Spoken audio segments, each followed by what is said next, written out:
Amid mounting international pressure to act against 26/11 Mumbai attacks, Mastermind Hafiz Saeed, China has asked Pakistan to explore ways of relocating the Jamaat-ud-Dawa (JUD) to a West Asian country.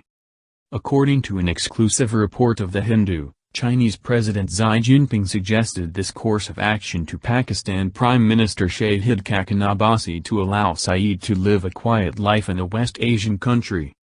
At a 35-minute meeting, on the sidelines of the Boao Forum in China last month, at least 10 minutes of the discussion dealt with Saeed.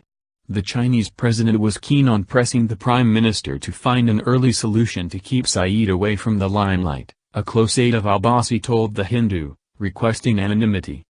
The newspaper states that Abbasi has consulted the government's legal team, which is yet to come up with a solution.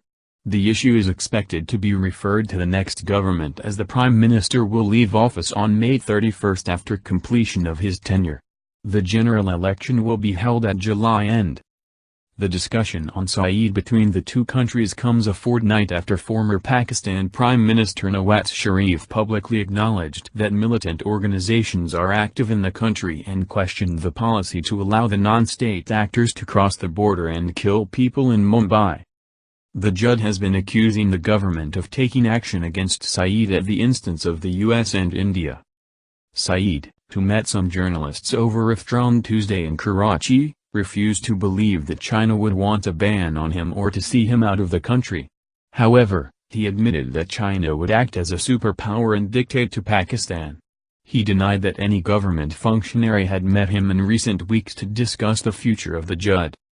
Saeed, who has been declared a global terrorist by the United Nations, the US and India, carries a reward of $5 million on his head for his alleged involvement in the 2008 Mumbai attacks. Pakistani authorities last year put him under house arrest for almost 9 months but were forced to release him on the orders of the Lahore High Court.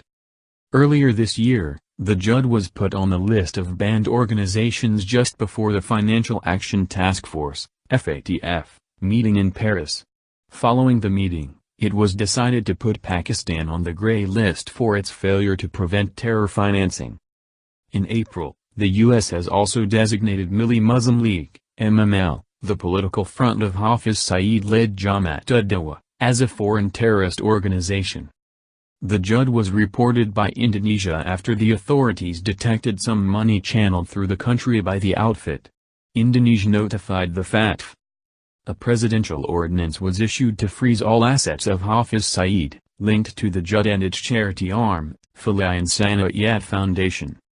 Interestingly, the JUD was not put in Schedule 1 of the Anti-Terrorism Act under which the leaders of a banned organization must be arrested. The federal government is pleased to direct the requisite actions with regard to freezing and taking over of assets, movable, immovable and human resource, associated with the JUD, and the fifth shall be taken in pursuance of Ordinance No. 2 of 2018, read a notification of the Interior Ministry. An Interior Ministry source said a formal notification of its placement on Schedule I was held back. Without the notification, the organization will not be formally admitted as a defunct organization, he said. Another clue that the JUD and the FIF were not banned as claimed by the government is the list of banned organizations by the National Counter-Terrorism Authority. On the ground, the Punjab government took the JUD's madrasas and health facilities in Rawalpindi.